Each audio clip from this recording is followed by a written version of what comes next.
Bueno, y esta semana siempre en torno al Día de Andalucía se aprovecha en los centros educativos, en los centros de educación secundaria también de Marchena para poner en marcha actividades que gustan mucho a los alumnos. También se aprovecha para la visita de los que serán los futuros alumnos próximamente, bueno, alumnos de sexto de primaria, también de la ESO, de Santa Isabel, en fin, con Juan Miguel Borrego, su director, y también con uno de sus profesores, Manuel Álvarez. Sí. Manuel Álvarez. Vamos a hablar de la Semana de la Ciencia, que es la actividad que este centro pone en marcha una vez más, coincidiendo con esta fecha más o menos para celebrar el Día de Andalucía.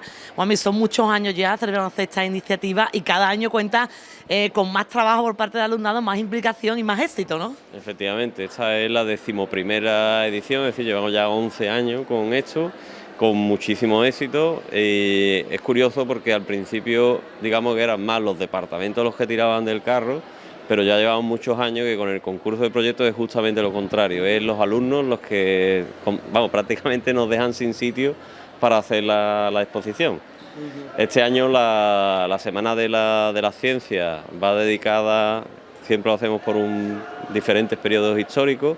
Este año va dedicada a la Revolución Industrial y el nombre que le hemos dado es el despertar de las máquinas. El despertar de las máquinas porque es el periodo en el que realmente empiezan a haber máquinas que no necesitan animales o no necesitan fuerzas de la naturaleza como puede ser el agua o el viento, ¿no? Sino que ya directamente es una máquina que genera el movimiento. Las primeras máquinas de vapor de Denis Papin, de James Watt. De ahí viene, por ejemplo, los caballos de vapor que tanto usan los alumnos de mi coche tiene tantos caballos. Y también, bueno, hasta ondas estacionarias, la tensión superficial, es decir, unos descubrimientos muy importantes con una repercusión que hoy día es cuando estamos poniéndolo en práctica, esos descubrimientos de esa época. Entonces, bueno, es súper interesante. Luego tenemos la semana paralela, que será la Semana de las Humanidades, que va a ir dedicada también a esto mismo, con el mismo título, el despertar de las máquinas, pero está basada en el romanticismo, que es el periodo que prácticamente coincide con la Revolución Industrial. ¿Eso será en torno al Día del Libro, en el mes de abril? En torno al día 21 de abril, sí. ¿Qué alumnos son los que participan en estas actividades de la Semana de la Ciencia? ¿Todo el centro? Todo el centro, vamos, los alumnos mayores del todo, los segundo bachillerato y demás no, porque evidentemente están en otros quehaceres, pero el resto del centro participa con distintos proyectos y para nosotros lo más interesante es precisamente que los más pequeños sean los que tengan interés, porque se trata de eso, se trata de despertar el interés por la ciencia cuando llegue el momento por las humanidades. Entonces ya un niño de bachillerato ya se supone que ya lo tiene más que despertado. Ese es el interés es despertar. Bueno, y por parte del profesorado también una implicación absoluta, son muchas las actividades que habéis puesto en marcha este año, ¿no? Pues sí, como en años anteriores, la Semana de la Ciencia está llena de actividades. Sin más, el viernes cuando inauguramos empezamos con un taller que, como está dedicado a la Semana de la Ciencia, a las máquinas, pues en este siglo XXI en el que estamos tenemos la inteligencia artificial. Por tanto, ese taller fue, digamos, para poner a nuestro alumnado en la punta de lanza de la investigación actual, ¿no? Pero también no solo hacemos talleres, sino que hemos hecho salidas, hemos estado sacando al alumnado a visitar centros de formación o producción, como ha sido la planta fotovoltaica de San Lucas la Mayor o el Parque de la Ciencia de Granada, y también el concurso de proyectos, ¿no? El concurso de proyectos tiene dos categorías. La primera categoría es para alumnado de primero a tercero de la ESO, que este es el 10º año, porque empezamos un año después. Y digo, categoría 1 de alumnado de primero de la ESO a tercero y segunda categoría que son los de cuarto y primero de bachillerato. Ahí se han presentado multitud de solicitudes que al final cuajaron en proyectos que ahora vamos a pasar a la feria y los vamos a ver en los stands y finalmente concluirá con este código QR que se ve aquí donde el alumnado puede seleccionar los proyectos ganadores. A todo esto le unimos actividades paralelas, ¿no? Hay una obra de teatro en la que hemos representado el siglo XIX, fue uno de los grandes avances en la química. De 35 elementos con los que empezó el siglo XIX, cuando acabó ya se descubrieron 75 elementos químicos. Entonces hemos cogido un extracto de una obra de teatro que se llama Estáis hechos unos elementos, Y el alumnado de cuarto de la ESO, de arte dramático, junto con los alumnos de física y química, hemos preparado una serie de escenas de esa obra para que el alumnado que pasa por ahí pueda ver fenómenos como la espectroscopía.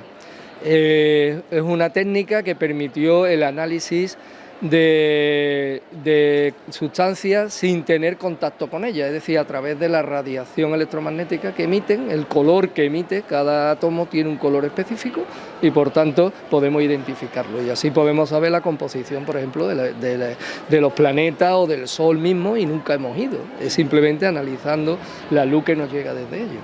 Es decir, hemos intentado que haya multitud de proyectos, más o menos todos interesantes, desde el estudio de las ondas con el tubo de Kuhn, hay ondas estacionarias y que podremos estudiar el sonido, hay electroimán, la electricidad fue la gran revolución del siglo XIX, el electromagnetismo ha permitido lo que hoy conocemos como una sociedad plenamente desarrollada y así que los alumnos han presentado proyectos de electroimanes y sus aplicaciones, de hecho hay telégrafos, como ahora podremos ver, hay timbres, también se ha estudiado el tema de la tensión superficial, que en la naturaleza, por ejemplo, nos permite explicar cómo algunos insectos son capaces de andar por la superficie del agua sin hundirse. Eso se debe a ese fenómeno y aquí lo vamos a demostrar y lo van a ver con los alumnos. Un montón de experimentos, vamos, que vamos a pasar a ver aquí dentro.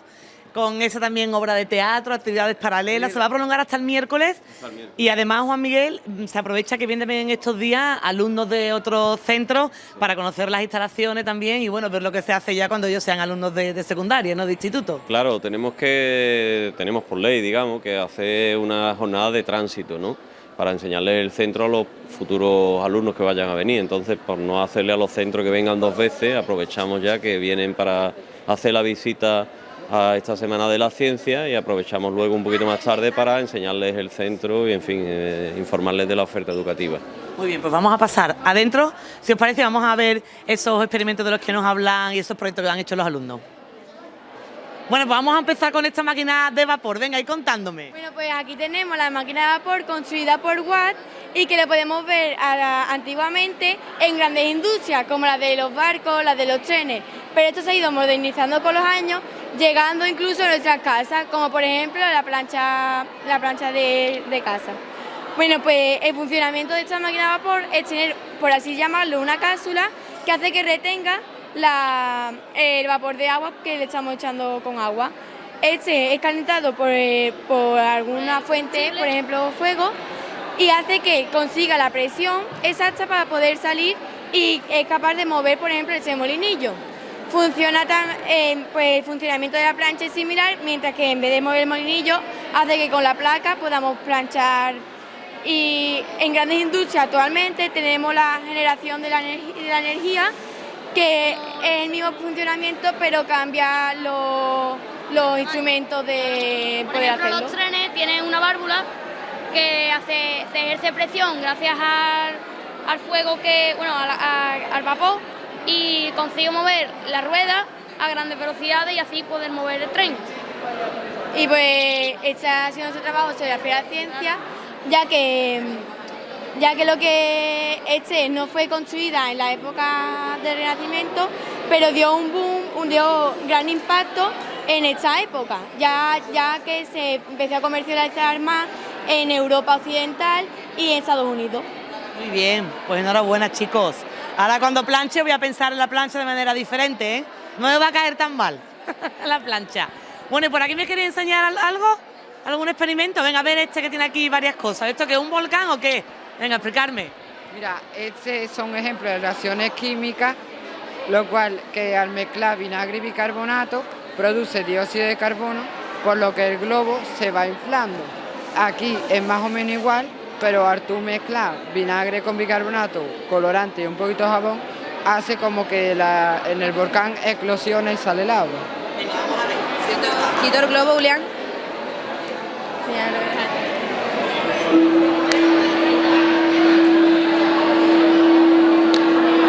Se ve ahí, ¿eh? Cómo Física sube. cuántica es una ciencia que estudia el comportamiento de los átomos. Esto es un átomo y tiene electrones, que se pueden comportar como ondas o como partículas. dependiendo de su observador. En una caja de resonancia aquí hay un altavoz que emitirá un sonido. El sonido, al no ser observado, se comporta como onda.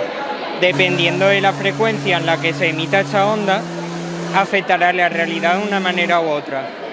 Eso se relaciona con el efecto mariposa, que dice que el simple aleteo de una mariposa puede provocar un tsunami en la otra punta del mundo. Eso quiere decir que nuestras acciones tienen consecuencias. Si le das a esta pieza, afectará la realidad haciendo que el resto se caiga.